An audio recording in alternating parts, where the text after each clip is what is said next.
Happy Financial Friday, everybody. Hope everybody's going to have a good weekend. Not going to be before you long today. A little windy out here today. And we just have one topic really we're going to talk about. And I have a correction that I have to make about something that I had said probably about 3 or 4 weeks ago.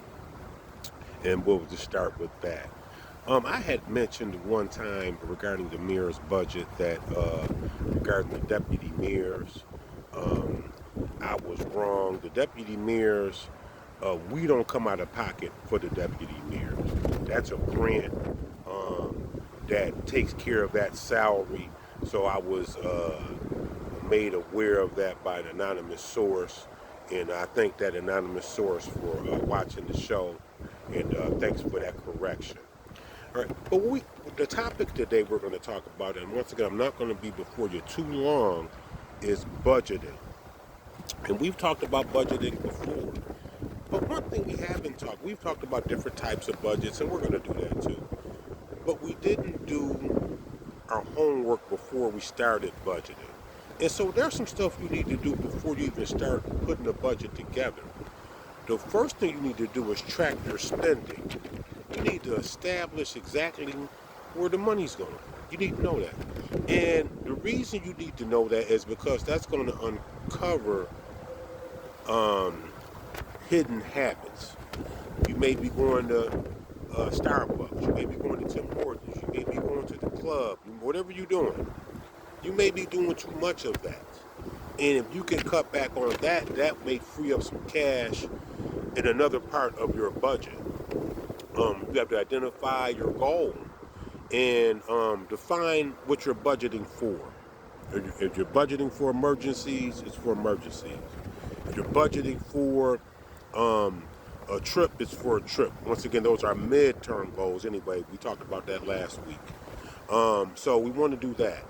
Now, there are different types of budgets. And the reason I'm on this budgeting trip is because it's Juneteenth week, and that's the first topic I talked about in the Juneteenth workshop was budgeting. Shout out to JOMO. Shout out to the Juneteenth team for me doing that budget for the, I think, 4th or 5th year straight. Shout out to KeyBank for letting me facilitate the budget, even though I don't work there anymore. So I appreciate that as well. But there are different types of budgets.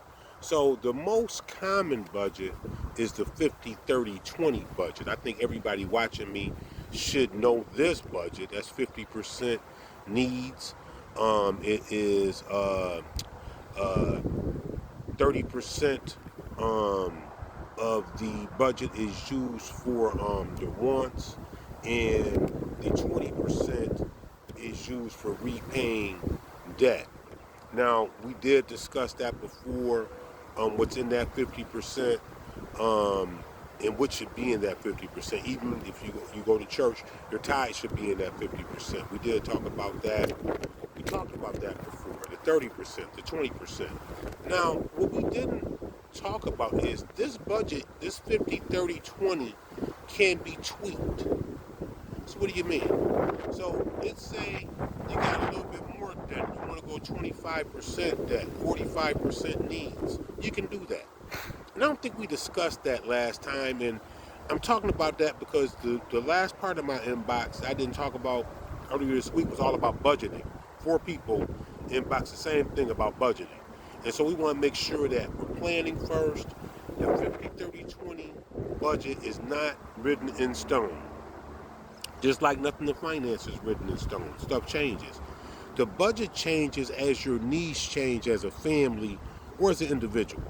So that's how that works. That's the 50-30-20 budget. There's another budget that we don't talk about much, and I don't mention it, but there's something called the pay yourself budget. That's what it's called. It's true, real. I don't talk about it much unless I'm doing a workshop, but it's called the pay yourself budget. What does that mean? That means when you get paid immediately, the first thing you do is 20% to savings and debt. That's the pay yourself budget. 20% to savings and debt first. Everything else you can kind of wiggle waggle around. That's adjustable too. That's adjustable. But the pay yourself budget, that 20% first, wind blowing, y'all. We got wind. It's windy out here, like we in the shy, like we on Racine. But it is what it is. The pay yourself budget is uh, good also, but I like the 50-30-20 better because of structure. The pay yourself budget is 20%, go the same as in debt, and almost, everything else is kind of like, it's whatever. So we don't like that. We like structure, and so we don't want to rule with that. We don't want to deal with that. And there's another budget, and this budget is actually a budget that a lot of people do right now. And it's a name. It is called the no budget budget. This is true. You can look it up. It's called the no budget budget. What is that? That's pay all your bills first, and the remaining spend freely. Do what you want to do with the remaining. Pay all your bills first, and then whatever you do after, que sera, sera, whatever will be, would be. I don't like that budget either. But the reason I mention all three of these budgets, because some people go by these budgets. Some people use the no budget budget. Some people use the pay first. What is it? What is the pay yourself first budget? You know, and the 50-30-20 budget is kind of the best budget you should use. But people get creative and use these other budgets. But no matter what budget you're going to use, all I need you to really do is do that homework before you start budgeting. Track your spending. Uncover your hidden habits.